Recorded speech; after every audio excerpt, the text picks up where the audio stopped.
but worker row will still be there for that worker. With other objects, whatever are there in the columns. So here, if you see so, these are the major differences between a simple and advanced report. I would not go into much details for comparison between simple and advanced, because simple is not useful for us, so we'll just focus on the advanced report. So first tab is your column tab here. Let me just quickly do one thing. Let me just save this report first, otherwise the screen will get refreshed and probably I'll add little things later. I added already a row.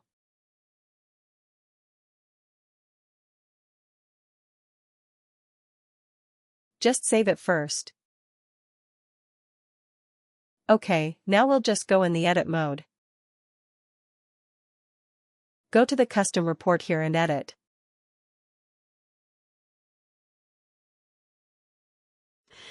Okay, so we are on the columns tab. The columns tab is as easy that, whatever the attributes you want to report on your worker, you will be mentioning those attributes in the column. Tab. If they are coming from your primary business object, then so in the simple report, you did not have this option at all. You just directly had the columns and field. If you see here that you directly have a field, you do not have an option of business object because by default your simple report reports on your primary business object. There is no option to report from your related business object. But in here you have an option, which is an editable option, that you can choose the business-related business object and you can edit it business object of your choice other than the worker as well, if you want, for next rows or many rows. So here is an option, and that will depend on what type of what field you are going to choose. So if you just keep on adding by default, it will add worker row and then you can keep on selecting your field from the worker. But if you have some fields or if you have some data which is new, which needs to come from your related business object, then you'll have to place that related business object here and then you'll be able to select the fields from that related business object. So here you will be mentioning your related business object and then any calculated fields. If you have or anything that you have created or which is part of your business object as direct fields, then you'll be able to select the fields from that particular business object. By default it will be worker, but you will have an option to choose the business object here. So once you choose the business object here, if the business object is not your primary business object, then you will have to define that.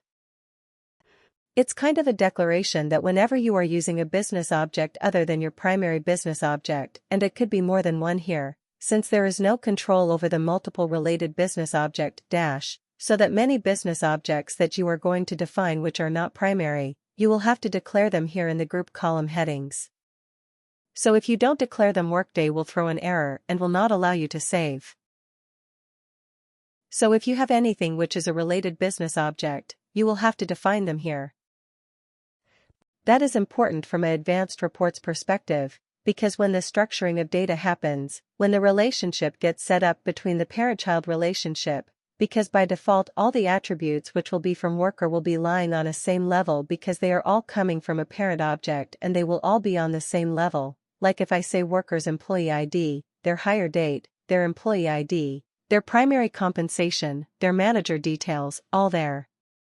Demographic data, anything to everything which is directly on the worker will be on the same level as I mean in the columns. When we see the output, it will be okay. There will be not much difference to it. But when this reports advanced reports, output is being shared as a code or as a web service, then it will be generated with the code. Could be an XML code. Could be a JSON code.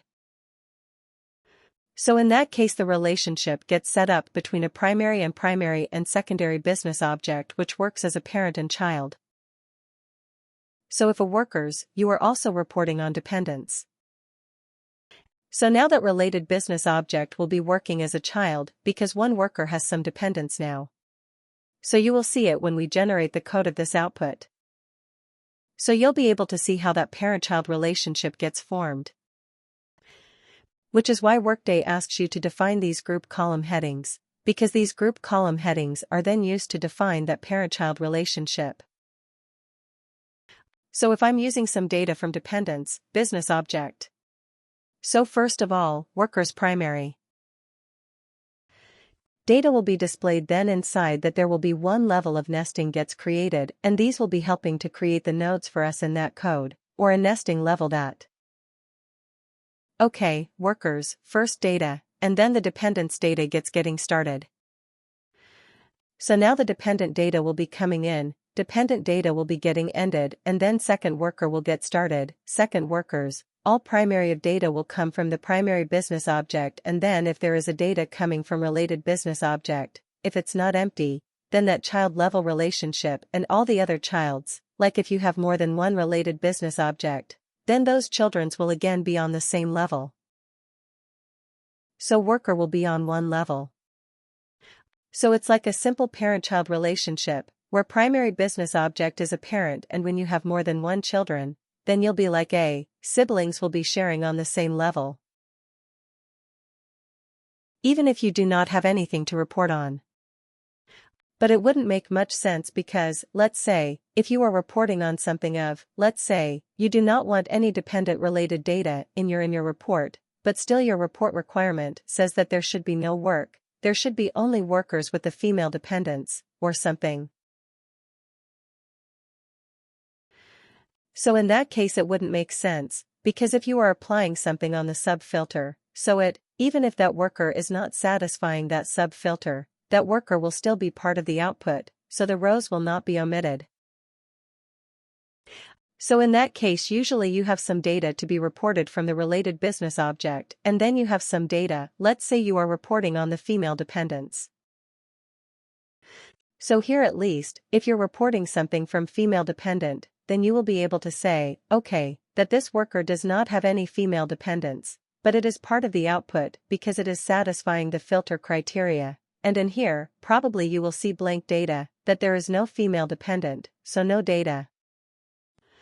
But workers will still be there, so that it would actually make sense to. So you have something in the column level reporting data.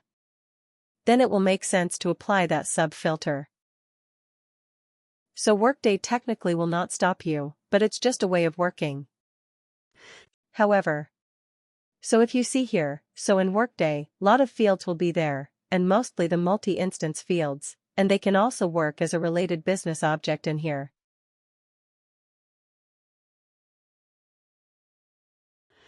It's not necessary that always so, if you see the arrow here. So there is a kind of this cross arrow. If I just click on it, it will take me to the Business Object Details report, wherein, by default, the Business Object Details will object. Will report run for worker because I am going from worker? So it is kind of opening the Business Object Details report for me in the background here, because this is a business object icon and this is a relatable object-oriented language concept, wherein I am able to click on that object and it is taking me automatically to a by default report, and that report, and that it is like I'm opening that object, and since that object is a business and that distance object is a type of business object, then by default Workday is kind of running a report. In the background, the same report that we ran for the business object details. So the same report we are at if you are clicking on the business object details report. So it is kind of sharing the same because they're all coming from the primary business, but here, if you see is little bit different. Yes, but still, since it is not sharing the icon, but still in this business object column, it could work as a secondary business object or related business object, and I can report on any fields related to the dependent.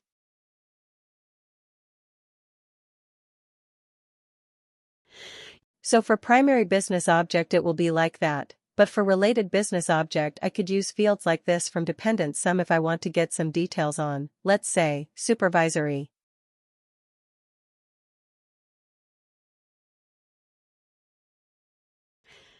So now, if I want to dig more details on the supervisory level information, then I can do that. So here my supervisory organization will be working as a related business object, And then I could report on details related to the supervisory organization here. And since these are two different objects, so by default the fields once you choose the related business object, the fields that will be allowed to report on will be coming from your related business object only.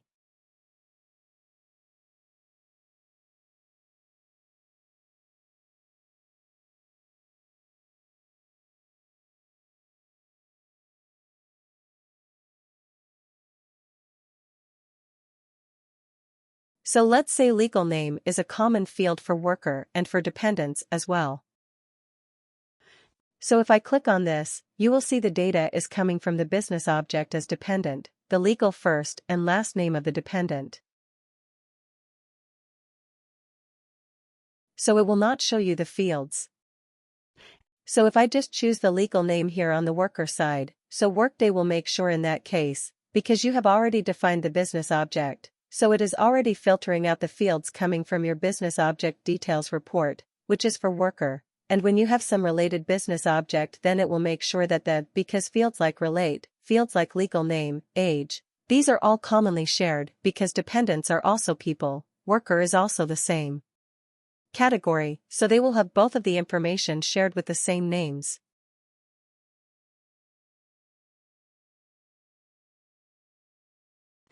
So that's why they are created on different business objects, so that when you are reporting it will give you worker's age when you are calling from worker and dependent's age when you are calling from dependent business object.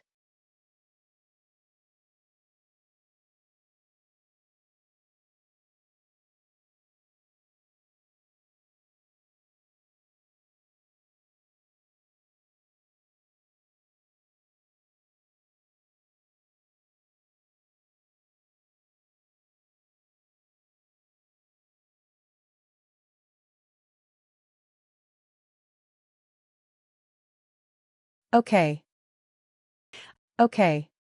So first of all, let's say you got a requirement to create a report. Wherein you have been requested some demographic information from worker and you are also requested to report on some of the dependent-related fields, like the legal name of dependent, their age and their habits, or if they smoke or not for a benefit plan or something.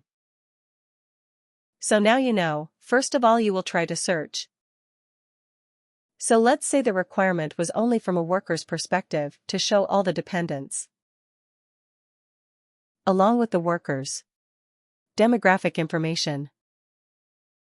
They just need the dependent-related information. Let's say they only want the dependents' names or something. That's it. That was the only requirement. So, first of all, what is you are going to do? See, one level of information could still be available on your primary business object. But when I say that you dig more deeper into the detailed level of the related business object things, let's say, somebody told me that I only want the legal names for the dependent. That's all I want from the dependent's perspective, rest. All data is there on my worker, all the demographic related data to the worker. But from dependent side I only want the names. So, first of all, what thought I would do?